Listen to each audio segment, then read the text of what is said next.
जी, रूपा कुमारी की mummy phone number दिए हैं। रूपा कुमारी के इंडियन ग्राम डाक सेवा के लिए। जय हिंद साथियों, आप सभी का स्वागत है आपके अपने परिवार मैथ्स गुरु मनीष में। दोस्तों, मैं हूं एमके एक्सपर्ट। आज हम कुछ जरूरी चीज़ों पर बात करने आए हैं। ये घटनाएं आपके साथ भी घटित हो सकती है।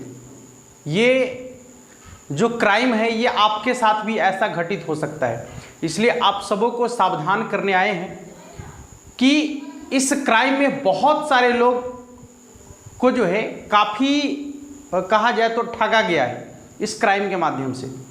वो क्राइम क्या है, क्या चीज़ें हैं, कहीं ना कहीं ये पूरी की पूरी मिली भगत होती है। संस्थान के लोगों का होता है, फिर उसमें सरकार के लोगों का होता है, उसमें पुलिस के लोगों का, यानी पूरी की पूरी ये एक प्रकार का गैंग होता है। ये पूरा का पूरा एक संगठन होता है और इसमें सबके सब मिले हुए होते हैं।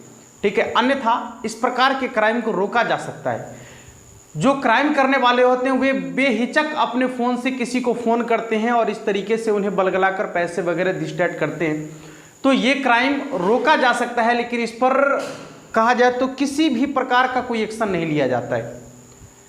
वो क्राइम क्या है, हम आपको पूरी वारदात समझाने का प्रयास करते हैं। ये ऐसा मेरे साथ घटित हुआ है, ये चीज़ आपके साथ ना हो इसलिए हम आपको आगाह करना चाह रहे हैं। पूरा ये ऑडियो क्लिप हम आपको सुनाएंगे। जिस समय वो हमसे बात कर रहा था हमने उसका ऑडियो क्लिप रिकॉर्ड कर लिया है, तो वो आपको सुनाएंगे अभी।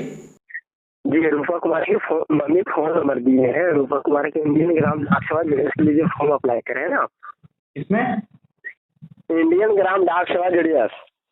अच्छा जी, तो रूपा की मम्मी से बात हुए हैं तो आपके बोले हैं कि बेटी के फोन नंबर दे देता हूँ, उसको पास फोन रिचार्जिंग नहीं है तो इसके ये आपके ले लीजिए। तो हम बोले ठीक है दीजिए, हम बात कर लेते हैं।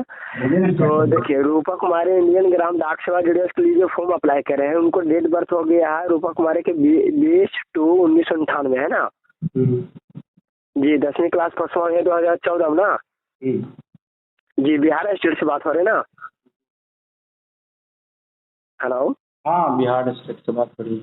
जी, तो रूपा कुमारी से हमको बात करना है। इनको जॉब करने के लिए एग्री हैं तो यहाँ से आज की डेट में सिलेक्शन हो रहे हैं। कल के डेट में इनको पोस्टिंग दिलवा जाएंगे, जो 26 तारीख को ज्वाइन लेटर जाएगा है ना। अच्छा। यस, तो रूपा कुमारी से हमको बात करना है। इनको करना है कि नहीं करना है? अगर करना है तो इनको क्या बोले, हम उसका गार्जियन बोल रहे हैं, बोलिए ना, करना है क्या प्रॉब्लम है?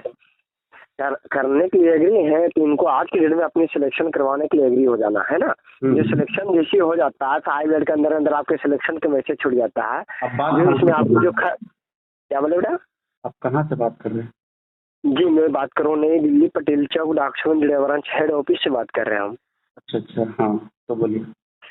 तो जो आज के डेट में जैसे अपने सिलेक्शन करवाते हैं, इसको जो आज के डेट में जो खर्च लग रहा है वो देना पड़ेगा ना। अच्छा, क्या खर्च लग रहा है? जी, आपके बाहर ज्वाइनिंग तक आपके टोटल लग जाता है 30,000, जो आज की डेट में 5,000 सिलेक्शन चार्ज है ना। अच्छा। और जो 25,000 रुपये ज्वाइनिंग के बाद देना है। अच्छा, तो इसका ये 5,000 रुपया भेजना कहाँ? यस, तो सिलेक्शन होने के लिए जब आएंगे तो आपके तो बैलेंस कटेंगे ना। हम अपनी पॉकेट से थोड़ा तक आपके काम कर सकता हूँ जो बैलेंस कट रहा तो फिर कहाँ लेके आना है? कैश देना है? यस, ये जो 5,000 देना है ये कैश देना है या फिर ऐसे ही पेमेंट? जी, जैसे कैश देने के लिए एग्री हो जाता है नई दिल्ली पटेल चौक डाक सेवा हेड ऑफिस आके देना पड़ेगा है ना। अच्छा। जब आप ऑनलाइन करने के लिए सुविधा खोते हैं तो मेरे जो शरीर अकाउंट जो चलते हैं सरकारी, उस पर आपके पे करना पड़ेगा। हाँ, तो ठीक है, ऑनलाइन पेमेंट कर देंगे। यस, ऑनलाइन पेमेंट कर देंगे। ऑनलाइन पेमेंट करेंगे ना। हाँ, बिल्कुल। यस, तो ऑनलाइन करने के लिए है तो मेरी व्हाट्सएप पर इनको जो है रूपा कुमारी के डॉक्यूमेंट्स, आधार कार्ड के दोनों साइड फोटो है, इंग्लिश सिग्नेचर, 10वीं क्लास की मार्कशीट मेरे व्हाट्सएप पर सेंड करना पड़ेंगे। अच्छा, और क्या? और कुछ भी नहीं। तो आप नौकरी दिला दीजिएगा। क्या बोले? तो आप सिलेक्शन करवा दीजिएगा ना। हाँ, इसके बाद आपके सिलेक्शन यहाँ से वेरीफाई करके सिलेक्शन का मैसेज छूट जाता है आपके मोबाइल पर 5 मिनट के अंदर अंदर। और जो 26 तारीख आपकी ज्वाइन लेटर जाएगा। इससे पहले कितने लोगों को ठगे हैं ऐसे करके? यस, इससे पहले कितने लोगों को ठगे हैं इस तरीके से? देखो बेटा, इसमें ठगने की क्या बात है? नहीं, वही तो कह रहे हैं। आपको मालूम है कि आप कहाँ बात कर रहे हैं? इसमें हम ठगा रहे हैं, वो लोग ठग रहे हैं हम। ये क्या आपका सिस्टम है? आपको मालूम है कि आप कहाँ बात कर रहे हैं? कहाँ बात कर रहे हैं हम? वही तो हम आपसे पूछ रहे हैं। हमको क्या मालूम रहेगा कि कहाँ बात कर रहे हैं हम? वही तो पूछ रहे हैं कि आप जिस जगह का नंबर दे रहे हैं ना, या जिस जगह का वेरिफिकेशन की बात कर रहे हैं हमसे, यस। मालूम है कि आप फोन कहाँ लगाए हुए हैं? कहाँ लगा है? फिर आप उनको आपके सासू माँ लगते हैं ना? सासू माँ तो लगते हैं, लेकिन ये बताइए ना कि आप इससे पहले कितने लोगों को इस तरीके से ठगे हैं? मैंने क्या पूछ रहे हैं? यहाँ फोन लगाए हुए आपके सासू माँ दिया नंबर, मतलब हमको दिमाग उठाएंगे। हाँ, हमें कोई दिक्कत नहीं, मगर एक प्लस है, तो इसमें हम ठगने की क्या बात है? नहीं करने के लिए एग्री है तो कोई दिक्कत नहीं, आपकी जबरदस्ती गवर्नमेंट जॉब मिल जाएगा। आप इस तरीके से बलगला के कितने लोगों को अभी तक ठगे हैं, इस बात की जानकारी हमें चाहिए आपसे। हम क्यों ठगे? हम अपने ड्यूटी कर रहे हैं ना। जहाँ भी है तो वहाँ ड्यूटी आप कर रहे हैं कि क्या कर रहे हैं? ठग रहे हैं किसी के? कोई ड्यूटी नहीं कर रहे हैं आप हमको अंदाजा है कि इस तरीके से नौकरी बंटती नहीं है, ठीक ना? जिस तरीके से आप किसी को देने का प्रयास कर रहे हैं, नौकरी ऐसे नहीं बंटती है। नहीं बंटती है, ऐसे नौकरी नहीं बंटती है, ठीक है? चलो रखो, बोलने के लिए शौर सीख लो, अगर बाद में आवाज खोलो, ठीक है? बोलने कह रहे हैं कि ऐसे नौकरी नहीं बंटती है। और आपका जो ये नंबर है बिल्कुल ट्रेस हो चुका है। आप कहाँ के हैं, क्या है, सारी जानकारी थोड़े दिन में आपको पता चल जाएगा। ठीक ठीक ठीक ठीक, मैं जहाँ भी रहूँगा वहाँ पर आपसे आना पड़ेगा ना। वो थोड़ी देर में आपको पता चल जाएगा। हाँ ठीक है, मैं तो हम बता रहे हैं, हम अपनी एड्रेस तो सेंड कर रहे हैं ना। एड्रेस सेंड करने की कोई जरूरत नहीं है, आपको खुद अपने आप एड्रेस भी पता चल जाएगा, एड्रेस सेंड करने की जरूरत नहीं। चलो ठीक है, रखो ठीक। बात आज से 2-3 लगभग 4 साल पहले की है। मेरी मैडम जो है फॉर्म भरी थी जीडीएस का। अब ये जीडीएस क्या है यहाँ पर देख लीजिए। जीडीएस ग्रामीण डाक सेवा, ये फॉर्म आता है ग्रामीण डाक सेवा।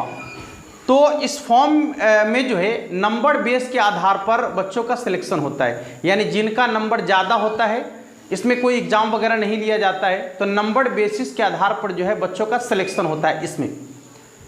तो इसमें जब फॉर्म आज से 4 साल पहले लगभग फॉर्म भरा गया था, उस समय से कोई इस पर रिस्पॉन्स नहीं हुआ था, क्योंकि मार्क्स थोड़ा सा कम था, जिसकी वजह से जो है इस पर कोई रिस्पॉन्स नहीं आया।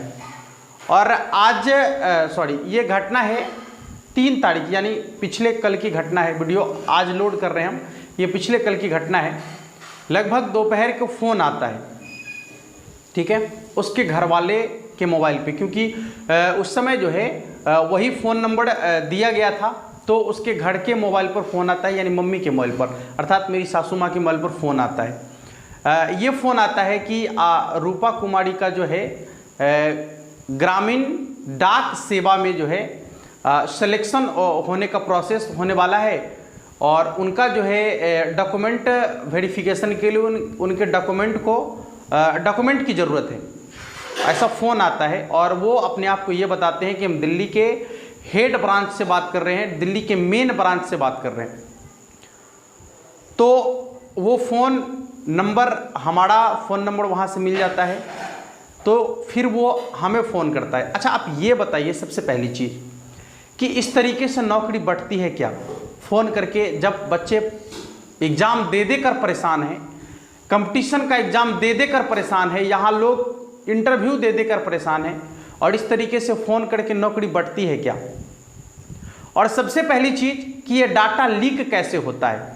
जो बच्चों का डाटा है वो तो सिक्योर होना चाहिए, जिस संस्थान में ये डाटा गया है उसके पास सिक्योर होना चाहिए, और यदि डाटा लीक होता है तो कहीं ना कहीं उस संस्थान के सभी कर्मचारियों का इसका दायित्व बनता है, और सभी कर्मचारी कहीं ना कहीं उससे मिले हैं, पुलिस के लोग भी उनसे मिले हैं, नहीं तो इस तरीके के क्राइम को रोका जा सकता है। इस तरीके अभी हम आपको बता रहे हैं कि आप बताइए कमेंट बॉक्स में कि कितने लोगों के साथ ऐसी घटना हुई है। बहुत सारे लोग होंगे जिनके साथ इस तरीके की घटना हुई है, चाहे वो एसटीटी के मामले में हो या फिर जीडीएस के मामले में हो। इस पर तो बहुत सारा ऐसा घटना घटित हुआ है जीडीएस के मामले में, ठीक है, लोगों को फ़ोन करके बताया जाता है कि आपका सिलेक्शन होने वाला है, आपको इस तरीके से डॉक्यूमेंट वेरिफिकेशन के लिए आप इतना पैसे डाल दीजिए। तो जो लोग समझदार हैं वो लोग तो इस चीज़ को समझ लेते हैं तुरंत, लेकिन जो अब इतनी बेरोजगारी में जिन्हें नौकरी नहीं मिल रही है, यदि उन्हें इस तरीके की बात सुनने को मिलता है कि आप 15,000 10,000 रुपये दे दीजिए, तो उन्हें लगता है कि 15,000 10,000 रुपये में यदि हमें नौकरी मिल रही है तो क्यों ना हम दे दें, और वो पैसा आराम से दे देते हैं और अपनी मतलब इस तरीके के क्राइम में वो फंस जाते हैं। तो वही वारदात हुई है, फ़ोन आता है और उसी तरीके से बात किया जाता है कि आपका जो है सिलेक्शन होने वाला है, और इस तरीके से आप अपना सारा document, Aadhaar card, voter I card, अपना मार्कशीट, क्लास 10 का जो भी डॉक्यूमेंट है वो सारा डॉक्यूमेंट का आप जो है एक बार आप ऑनलाइन यानी फ़ोटो खींचकर हमारे व्हाट्सएप पर सबमिट कर दीजिए, और आपका जो है कॉल लेटर आपका ज्वाइनिंग लेटर आपको 5 दिन के अंदर में दे दिया जाएगा। इसके लिए आपको चार्ज लगेंगे 30,000 रुपये, 30,000 रुपीज़। ठीक है, अब समझिए इस चीज़ को कि ये 30,000 रुपीज़ यदि मान लीजिए कि कोई वैसे लोग होते जिन्हें इन चीज़ों की जानकारी नहीं है, वो तो आराम से फंस जाते इसमें, और खासकर वैसे लोग फंस जाते हैं, निश्चित रूप से फंस जाते हैं। और ये लोग टारगेट भी उसी लोग को करते हैं, खासकर लड़कियों को टारगेट करेंगे, महिलाओं को टारगेट करेंगे जिन्हें इन चीज़ों की जानकारी नहीं होती है। तो हम आप सबों से रिक्वेस्ट करते हैं कि आप अपने घर में इस तरह की जानकारी सभी को देकर रखें कि यदि बेवजह इस तरीके की बेतुकी चीज़ों का कोई जिक्र करता है आपके साथ, तो आप उनका नंबर जरूर से जरूर अपने बगल के जो आपका थाना होगा उसमें जरूर उनका नंबर आप दर्ज करा दे कि इस तरीके के फ्रॉड के लिए जो है कॉल किया गया है। ठीक है, कि किस तरीके से बात किया जाता है और कैसे पैसों के लिए बार बार एक बार आप कॉल कर लेते हैं, ठीक है, फिर आपको दोबारा कॉल किया जाएगा। ठीक है, यदि आप उससे आराम से बात कर रहे हैं तो फिर आपको दोबारा कॉल करेगा, 3 बार कॉल करेगा। यदि इस तरीके से उसको फील हो गया कि नहीं ये हमारी बात को समझ चुका है, ठीक है, तो आपको बार बार कॉल करेगा। और यदि वो उसको ये फील हो गया कि नहीं वो अगला आदमी ये समझ चुका है कि हम फ्रॉड हैं, तो फिर आपको जो है आपके नंबर को ब्लैक लिस्ट में डाल देगा वो। ठीक है, पहले आप पूरा ऑडियो क्लिप सुन लीजिए, फिर आप कमेंट बॉक्स में जरूर बताइएगा कि आप सबों के में से किसके किसके साथ इस तरीके का घटना घटित हुआ है, और आप लोगों को आगाह करना है, आप लोगों को सचेत करना है कि आप इस तरीके के साइबर क्राइम से बचें। ये जो साइबर क्राइम है ये हमारे देश में आग की तरफ फैलते जा रहा है। जितना डिजिटल का जो उपयोग हो रहा है उससे ज़्यादा दुरुपयोग भी होना शुरू हो चुका है। इसलिए आप सबों से रिक्वेस्ट है कि यदि आपके पास इस तरीके का कोई भी कॉल वगैरह आए जिस पर आपसे बेतुके बात की जा रही है, ठीक है, फिजूल का नौकरी दिलाने का झांसा दिया जा रहा है, या फिर आपको काम दिलाने का झांसा दिया जा रहा है और आपसे पैसे लेने की बात कर रहा है, तो उनका नंबर, उनका फ़ोन जरूर रिकॉर्ड करें। आप फ़ोन रिकॉर्ड करके और उनका जो नंबर है वो आप अपने नज़दीकी थाना में जरूर दर्ज करा दें। ठीक है, ताकि इस तरीके के साइबर क्राइम से कुछ न कुछ राहत मिले, और आप अपने आसपास के लोगों को इन चीज़ों से जरूर जागृत करें, इन चीज़ों की जानकारी जरूर उन्हें दें, ताकि आपके साथ साथ वो भी इन चीज़ों से बच सके। ठीक है, आइए वीडियो क्लिप को सुन लीजिए, फिर आपको अंदाज़ा लग जाएगा किस तरीके से ये लोग बात करते हैं। ठीक है, मिलेंगे फिर नेक्स्ट वीडियो में, और आप लोगों से रिक्वेस्ट फिर यही कह रहे हैं कि आप लोग इन चीज़ों पर पूरा का पूरा ध्यान रखें, अपने घर वालों को, अपने परिवार के, अपने रिश्तेदार के लोगों को इन बात की जानकारी देकर रखें, ताकि कोई भी लोग, गरीब मजदूर लोग अभी किस दौर से गुजर रहे हैं इन लोगों को अंदाज़ा नहीं है। ठीक ना, पता नहीं कितने लोगों को ये लोग ठग लेते हैं बैठे बैठे, 1 कॉल 2 कॉल लगा के हजार तो छोड़ दीजिए, 10,000 15,000 रुपये तक ये लोग ठगी कर लेते हैं आसानी से, और लोग फंस भी जाते हैं इसमें। जैसे ही नौकरी की बात आती है, अरे इतना बेरोजगारी चल रहा है कि नौकरी के नाम सुनते ही उनके अंदर एक अलग सी फीलिंग आ जाती है कि अच्छा हमें नौकरी होने वाला है, चलिए 10,000 जा रहा है, कोई दिक्कत नहीं है। कहीं से कर्ज लेकर किसी से किसी तरीके से कोशिश करके वो उसको इकट्ठा करके और उन्हें भेज देते हैं, और फिर क्या होता है, कुछ नहीं हाथ लगता है उन्हें। ठीक है, तो आप सबों से हम बार बार यही रिक्वेस्ट करना चाहेंगे कि इस तरीके के साइबर क्राइम से बचने का एक ही तरीका है कि आप अपने से जागरूक रहें, अपने परिवार के सभी सदस्यों को जागरूक रखें, अपने आसपास के लोगों को जागरूक रखें, अपने रिश्तेदारों को जागरूक रखें कि जब भी इस तरीके का कॉल उनके पास आए तो उनका फ़ोन जरूर टैप करें, रिकॉर्ड करें, और उनके नंबर को अपने नज़दीकी थाना में जरूर दर्ज कराएं।